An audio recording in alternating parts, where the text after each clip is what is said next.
Bonsoir à tout le monde, bienvenue à cette rencontre hebdomadaire, bienvenue à cette rencontre avec Pasteur Marie-Noël. Encore une autre merveilleuse soirée où nous allons parler de perdre, souffrir, sacrifier et mourir. Pendant plusieurs semaines déjà, pendant plus d'un mois déjà, nous nous sommes attardés sur ce que signifiait perdre, puis sur ce que signifiait souffrir. Et la semaine passée, nous avons clôturé avec ce que signifiait se sacrifier. Et aujourd'hui, nous allons commencer avec ce que signifie mourir. En tant que chrétien, que représente la mort? Comment devons-nous mourir? Pourquoi devons-nous mourir? Éternel mon Dieu, mon roi, nous te rendons grâce ce soir pour l'opportunité que tu nous accordes encore d'entrer en profondeur de ce thème, perdre, souffrir, sacrifier et mourir. Merci pour les nombreuses révélations que tu nous as déjà données. Merci pour les révélations que tu nous accorderas encore ce soir jusqu'à la fin de cette série. Nous te rendons grâce, Père éternel, parce que nous savons que ta parole qui sortira encore ce soir sortira avec précision et acuité. Ta parole qui sortira encore ce soir atteindra certainement le but pour lequel elle est sortie. Voilà pourquoi, Saint-Esprit, nous t'invitons à cette rencontre. Viens et prends le total contrôle. Manifeste-toi au nom puissant de Jésus. Amen. Bien-aimés, bienvenue. Merci de vous être connectés. Si vous êtes déjà connectés, d'ailleurs, s'il vous plaît, n'hésitez pas à partager. Invitez d'autres personnes à se connecter aussi. Et aujourd'hui, nous allons attaquer le 4e point de notre thème.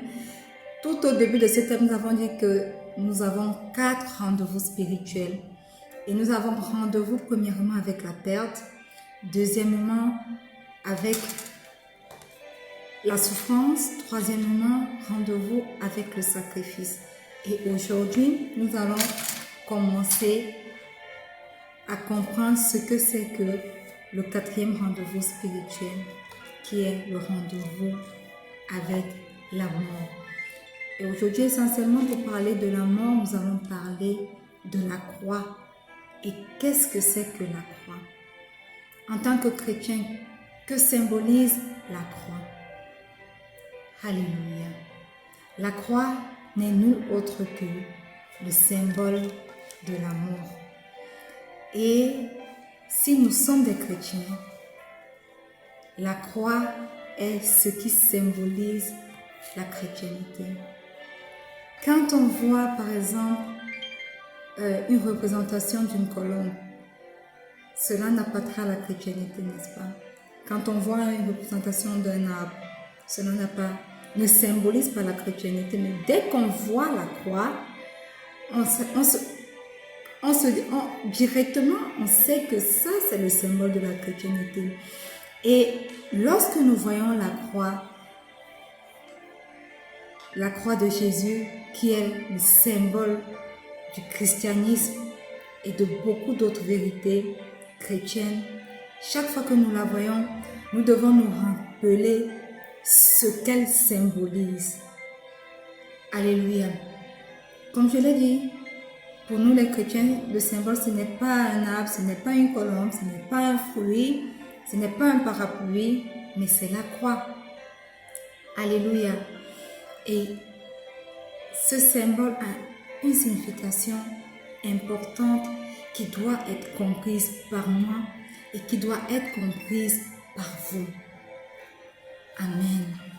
Et ce soir, nous allons vous montrer, par la vertu du Saint-Esprit, l'importance du symbole qu'est la croix. Nous allons vous donner ce soir quelques-unes des significations du merveilleux symbole qu'est la croix. Et donc, nous allons le faire en 7 points, si le temps nous le permet. Et sans plus tarder, le premier point, c'est que la croix est le symbole de la mort que nous allons expérimenter. La mort est le symbole de la croix dont nous devons faire l'expérience. Voyez-vous, lorsque nous voyons la croix du Christ, elle nous rappelle la mort du Christ. Alléluia, elle nous rappelle que le Christ est mort sur la croix pour nos péchés. Mais voyez ce que Hébreux 2, 9 nous dit. Hébreux 2, 9 nous dit, si vous avez vos Bibles, mais celui qui a été abaissé pour un peu de temps au-dessus des âges, Jésus, nous le voyons couronné de gloire et d'honneur à cause de la mort qu'il a soufferte, afin que par la grâce de Dieu, il souffrit la mort pour nous. Alléluia. Donc, premier point, la croix symbolise la mort du Christ. 1. Et maintenant, Luc 9, 23 nous dit ceci. Puis il dit à tous, si quelqu'un veut venir après moi, qu'il renonce à lui-même, qu'il se charge chaque jour de sa croix et qu'il me suive. Alors, bien-aimés, la croix, oui, est le symbole de la mort du Christ pour nous, mais c'est également le symbole du fait que nous allons à la mort avec Christ. Alléluia. En fait, lorsque nous sommes chrétiens et lorsque nous appliquons ce que Luc 9, 23 dit, ça veut simplement dire que nous devons porter notre croix et suivre Jésus. Et porter notre croix pour suivre Jésus signifie que quoi? Signifie que nous allons mourir avec Christ sur la croix. Et cette mort n'est pas une mort physique, elle est une mort spirituelle. Cette mort signifie quoi? La disparition de nous-mêmes. Cette mort signifie que nous mettons de côté nos rêves. Cette mort signifie que nous mettons de côté nos visions, nos projets, notre avenir. Et que pendant que nous mourons sur la croix et que nous abandonnons tout ce qui faisait nos propres plans, émergent alors de cette croix-là les rêves de Dieu pour nous. Émergent alors de cette croix-là, de cette mort sur la croix, de cette mort spirituelle que nous faisons office sur la croix, émerge alors la vision de Dieu pour nos vies. Émerge alors les desseins de Dieu pour notre existence sur cette terre. C'est à ça que nous sommes appelés. Sur la croix, nous mourons avec Christ. Nous laissons à la croix tous nos désirs charnels et nous nous revêtons des désirs spirituels de Dieu pour nos vies. C'est de cette mort qu'il s'agit lorsqu'il s'agit de nous, lorsqu'on parle de la mort du chrétien.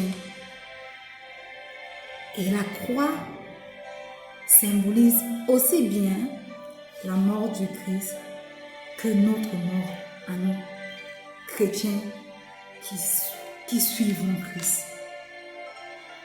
Alléluia. La plupart des chrétiens vivent leur vie sur cette terre sans jamais mourir à eux-mêmes, sans jamais crucifier leur chair. Par conséquent, ils vivent une vie sur terre sans jamais accomplir les desseins de Dieu pour eux. Amen. Donc, premièrement, la croix est le symbole de la mort dont nous devons faire l'expérience sur cette terre. Galates 2:20 dit ceci. J'ai été crucifié avec Christ et si je vis, ce n'est plus moi qui vis, c'est Christ qui vit en moi. Si je vis maintenant dans la chair, je vis dans la foi au Fils de Dieu qui m'a aimé et qui s'est livré lui-même pour moi. Voyez-vous, nous devons mourir pour Jésus afin de pouvoir vivre par lui. Amen. Vivre par Christ, c'est vivre une vie de totale confiance en Dieu.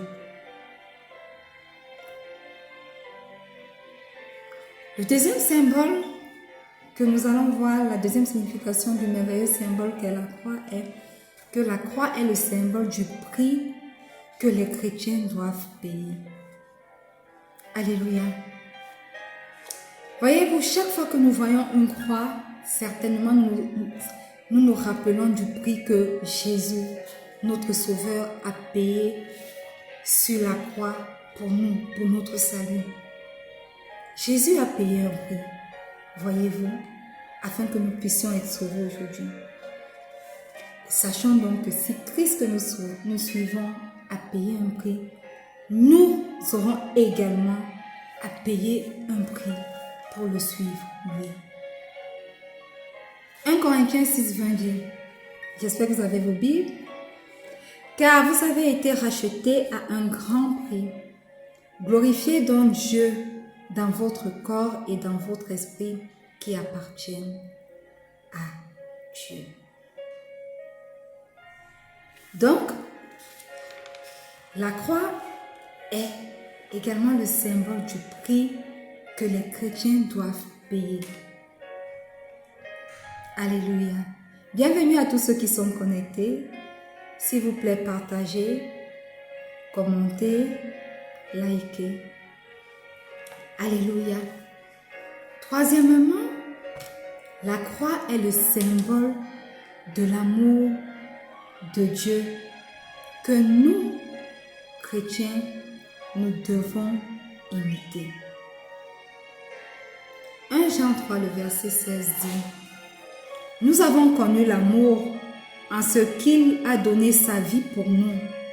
Nous aussi, nous devons donner notre vie pour les frères. » Voyez-vous, grâce à la croix de Jésus-Christ, nous sommes capables de percevoir l'amour de Dieu. Et grâce à la croix, nous devenons conscients de la compassion de Dieu pour nous qui étions égarés. Pourquoi? Parce que la croix est le symbole de l'amour de Dieu pour l'humanité. S'il ne nous aimait pas, il ne se serait pas sacrifié pour nous. Et si nous disons que nous sommes des chrétiens qui suivons Christ, nous devons donc imiter l'amour de Dieu pour nous. Et nous devons aimer parce que lui, il a aimé.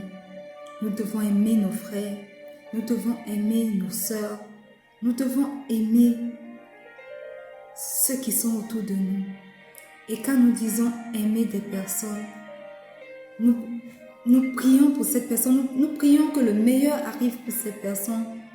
Nous sommes prêts même à nous sacrifier pour cette personne. Donc, troisièmement, la croix est le symbole de l'amour de Dieu que nous devons imiter. Quatrièmement, la croix est le symbole de l'obéissance.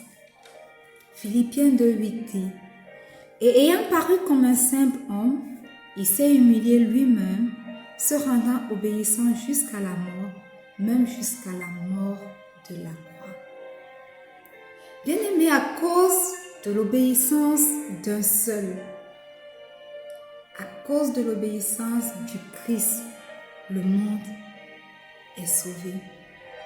Il a obéi jusqu'à la mort.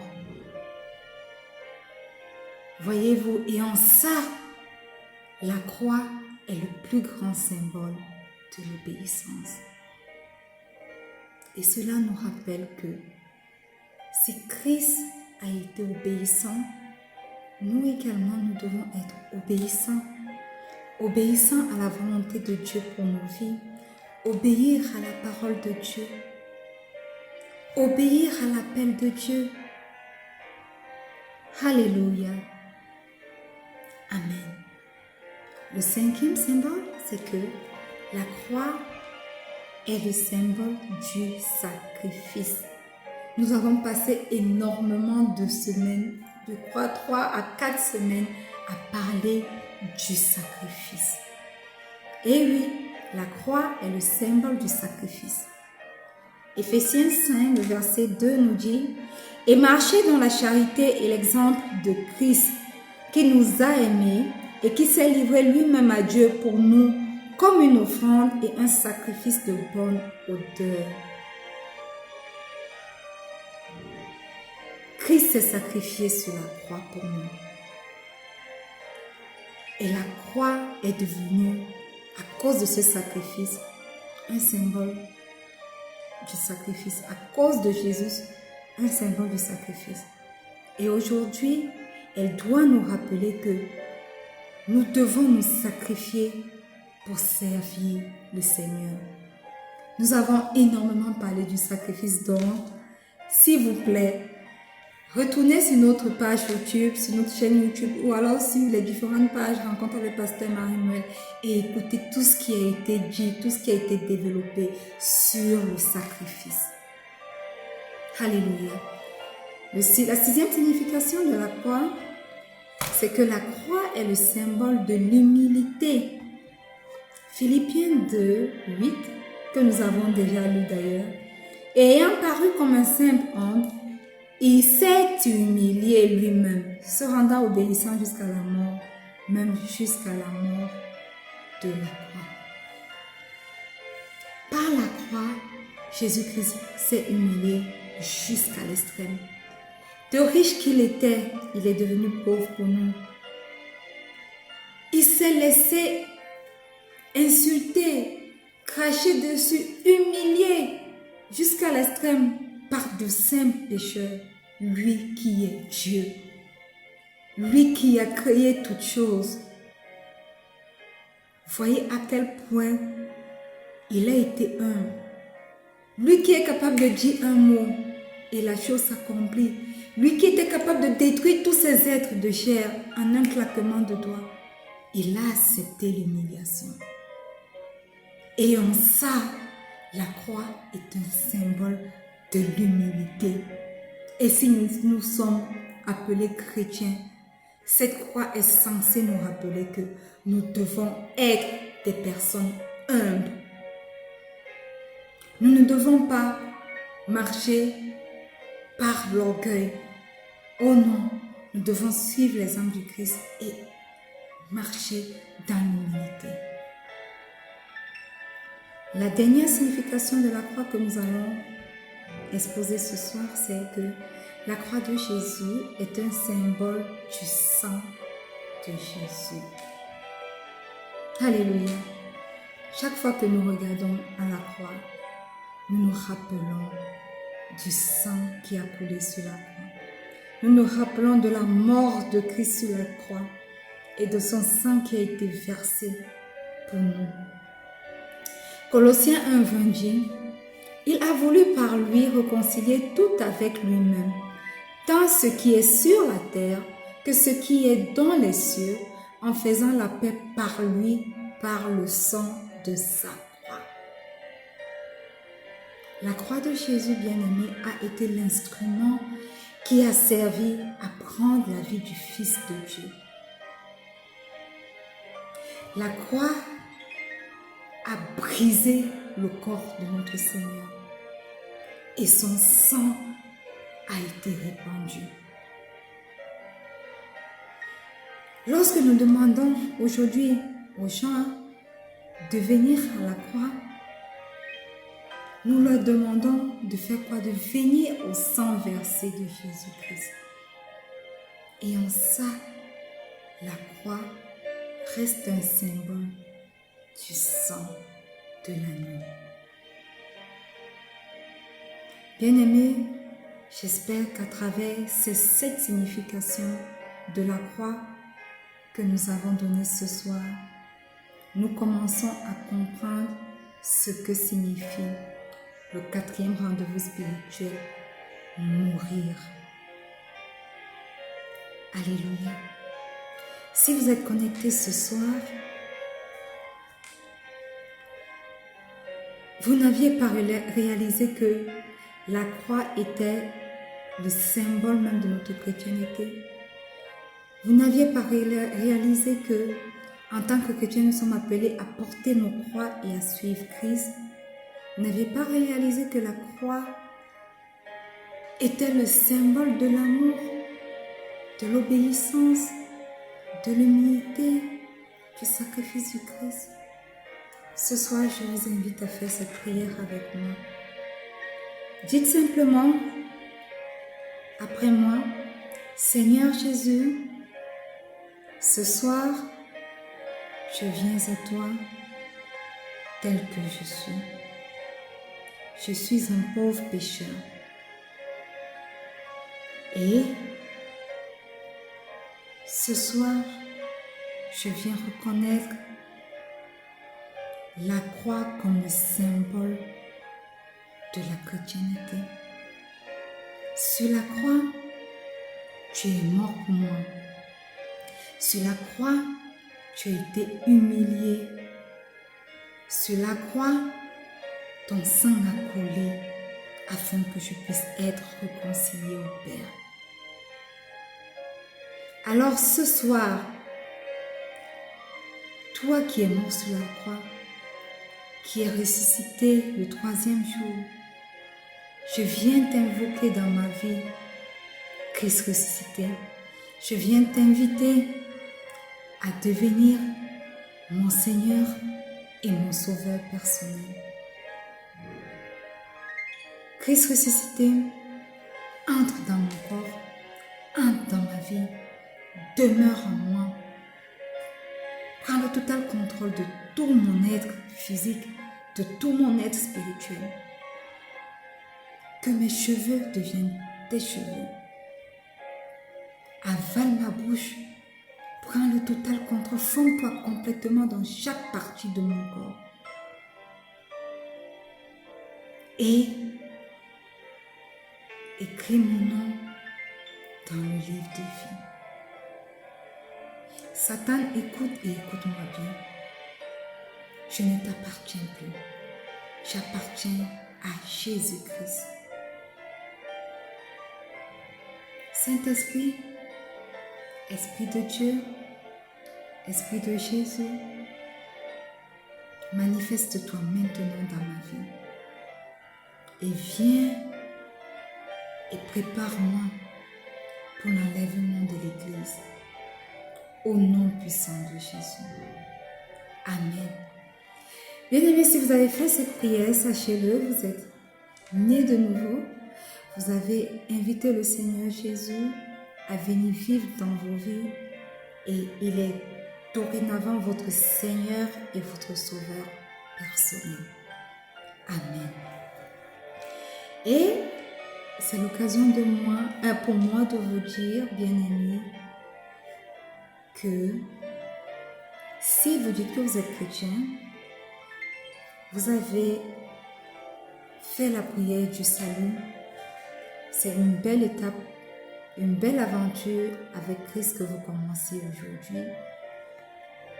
Et pour la continuer, il est important que vous commenciez à apprendre à avoir une relation avec lui. Et vous allez me demander, Pasteur Marie-Noël, comment je peux avoir une relation avec le Seigneur Jésus? Vous avez une Bible? Il est temps que vous commenciez à vous plonger dans la lecture de la parole de Dieu. Il est temps que vous aménagiez un temps de méditation de cette parole et un temps de rencontre quotidienne avec votre Père à travers cette méditation de la parole et à travers la prière. Et sachez-le bien, il est également très important d'écouter les messages comme vous les écoutez, les exhortations comme vous les écoutez, mais la communion fraternelle également a une place importante. Si vous êtes né de nouveau, vous lisez votre Bible, vous avez un temps de recueillement quotidien avec votre Père, il est important aussi que vous appartenez à une famille spirituelle. Alléluia. Amen.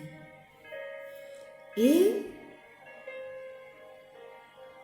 nous n'allons pas clôturer ce soir sans avoir déversé une parole de bénédiction sur vos vies. Mais avant cette parole de bénédiction, merci à tous ceux qui se sont connectés ce soir. J'espère que l'enseignement court mais puissant, les exhortations courtes mais puissantes qui a été dégagées ce soir va impacter profondément vos vies. La semaine prochaine, nous allons continuer encore sur le point la mort et peut-être que nous allons nous attarder dessus sur 3 semaines et clôturer complètement avec notre thème.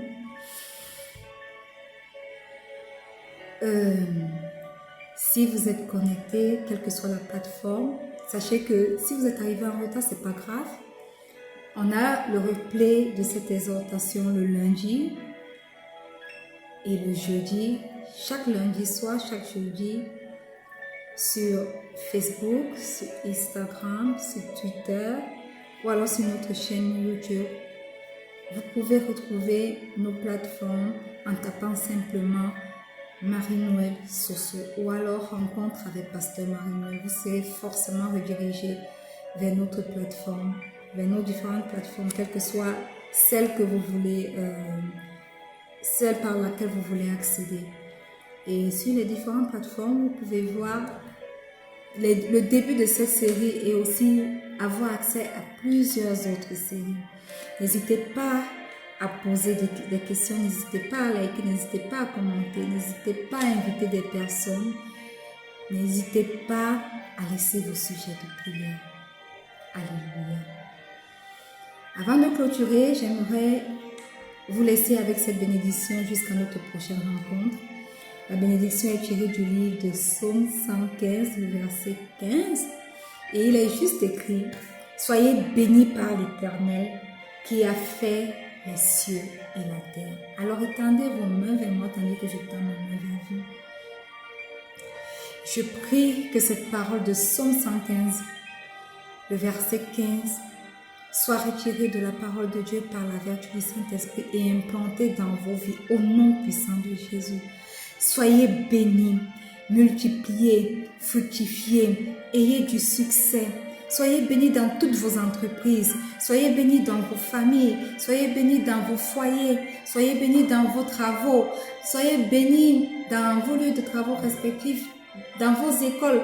Quels que soient les aspects de vos vies où vous avez besoin de bénédiction, que la bénédiction du Seigneur vienne à votre rencontre au nom puissant de Jésus.